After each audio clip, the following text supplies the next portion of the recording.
Hello, YouTube. Hello, McTow. Hello, Red Pill. This is Red Pill in the Wind.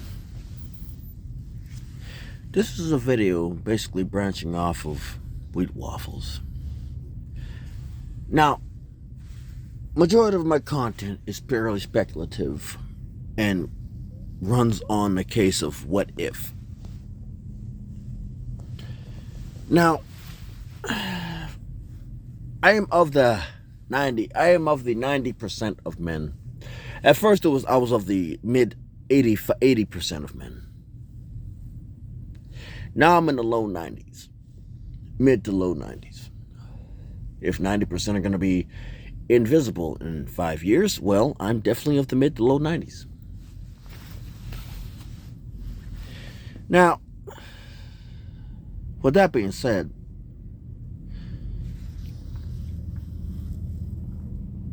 if you're invisible, then why are you striving for attention to people that won't give you the time of the day? Now, if you were to say I'm bitter, you're darn right I'm bitter. You're darn right I'm bitter. But I'm bitter. If somebody sold you, I have a question. If somebody sold you an iPod 2, an iPhone 2, for the price of an iPhone 7, brand new, straight out the box, would you be bitter? Would you be angry? Would you hold a grudge? Yes, you would.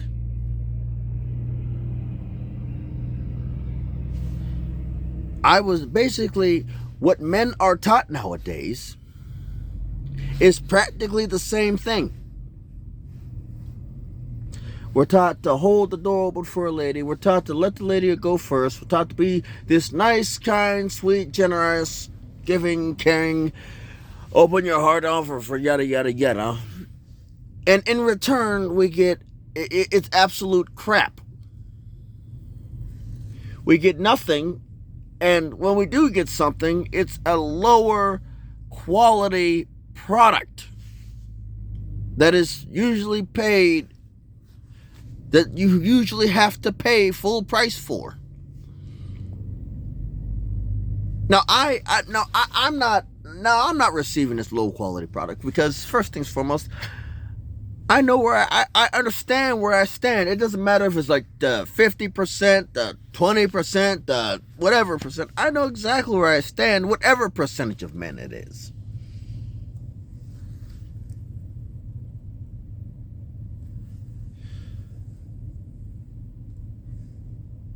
I'm sold an outdated product. It's outdated.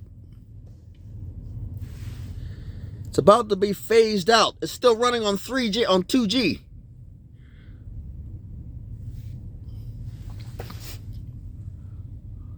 Why am I pissed? Why am I bitter? Why am I angry? Because I was lied. So basically, I was swindled. I feel swindled. I'm gonna break this here to you. My whole entire life, Now, I'm not going to blame it all on outside sources. I'm going to take some of the blame. My entire life,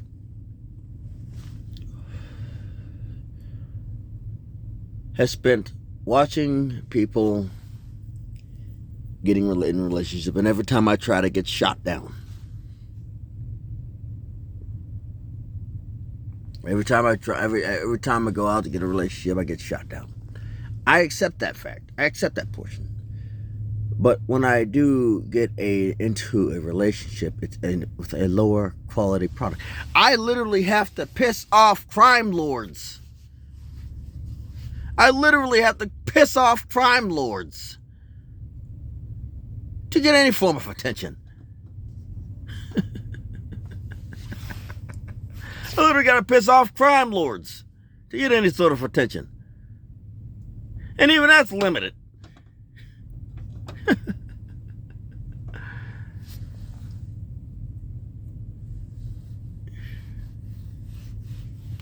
It is what it is.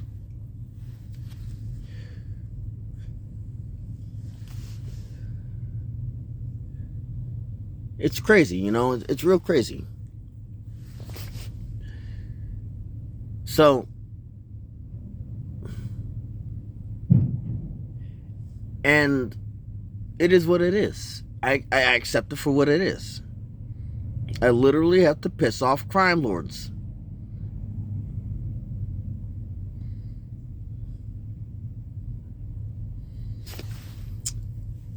So I accept that. I mean, but I may be angry. I might be pissed off at the deal that at the information that I was pretty much sold. But I accept it for what it is. I accept it for what it is. Because that's life. And I hold grudges. I do hold grudges. I will hold a grudge. Depending if the charges are egregious enough, I will hold a grudge. Will I forgive? Probably not.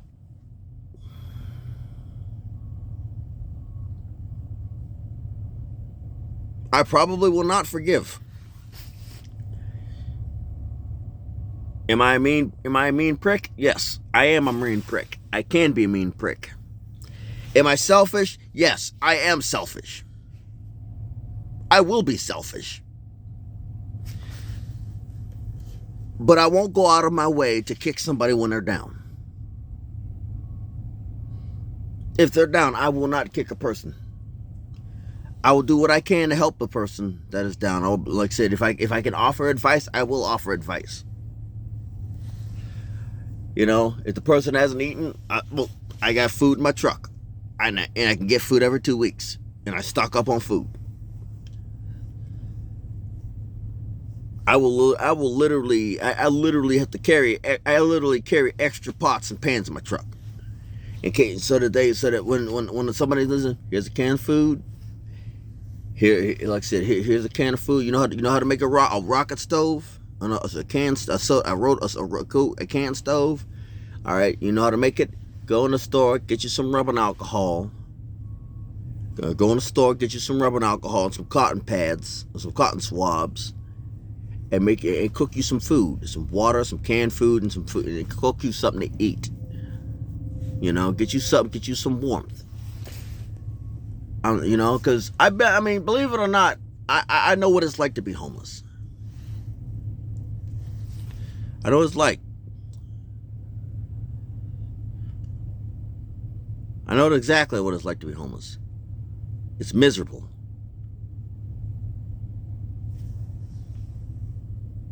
It's miserable.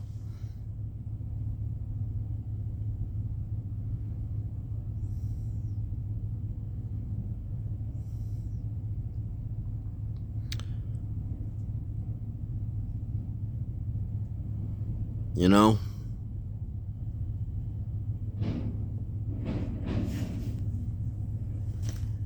And first time I was homeless, I was practically living out of my Jeep.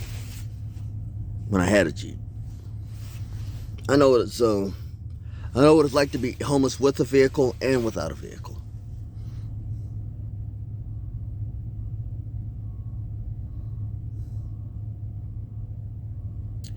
So when I got out the Marine Corps, I was living in my Jeep, bathing, taking little bird baths, and in any public place that would allow a restaurant that would allow it. You know.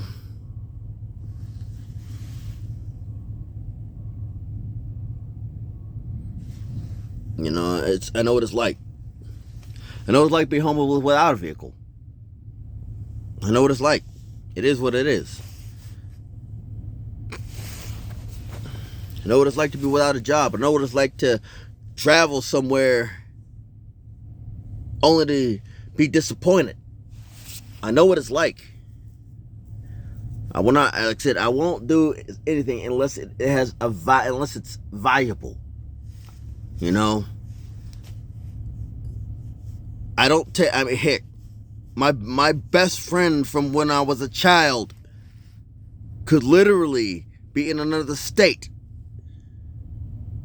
and I wouldn't take an offer without a viable contract. Without without signing a W-2s.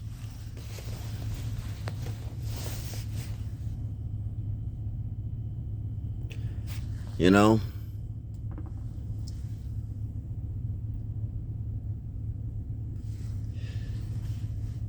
I learned, like I said, I learned a lot from being homeless.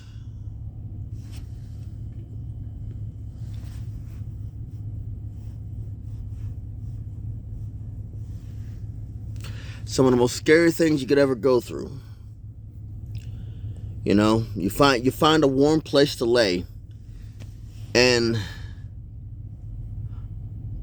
being woken up in the middle of the night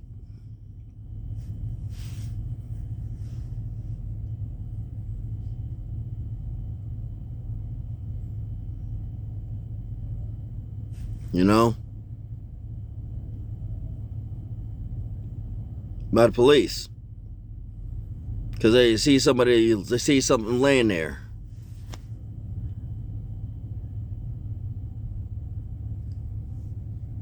That's scary. That is scary.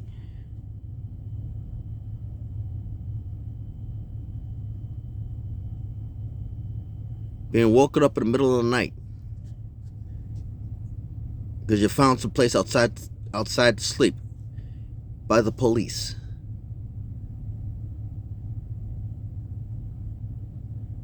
That's scary.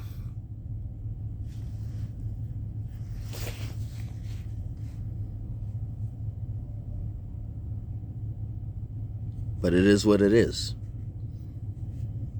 So when I say 90% of men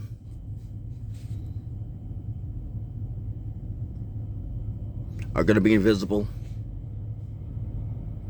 well, the 90% of men should start making women invisible. That's the way I see it.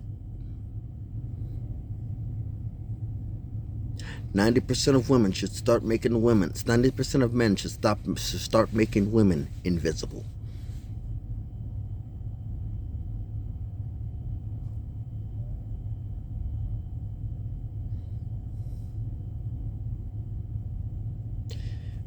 You know, it is what it is. I've been there. I've been through it. I mean, literally, I was trained. I was literally training for this day, for the day that where I would be completely invisible to women outside of my family. I was training my mind for this day since I was a kid. Since I was in middle school, I noticed that I was that I was invisible, and I knew better than to try to look back. And try to admire anything.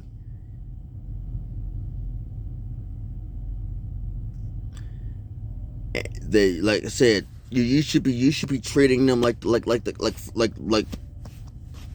avoiding furniture, you know, moving furniture like an automaton. You know, it's all it is. It's like you're avoiding an automaton. You know, you should treat them like you see them robots in stores and hospitals and stuff. That's how you should treat them. You basically just avoid them at all costs. At this point, it's like they don't exist, but they're just basically the furniture, the background. You know, they're just a part of the background. That's how you treat them. You're just like it's the part of the background. You're nothing more than a part of the background to them, but you benefit them because you get ATM, attention, time, and money. Take the attention away, take the time and your money. If you're stuck in a Western country, it's nothing more. Like I said, I've been training for this day since I was in middle school. For them days since I was in middle school. since I was in freaking middle school. So this whole 90% of men are going to be invisible.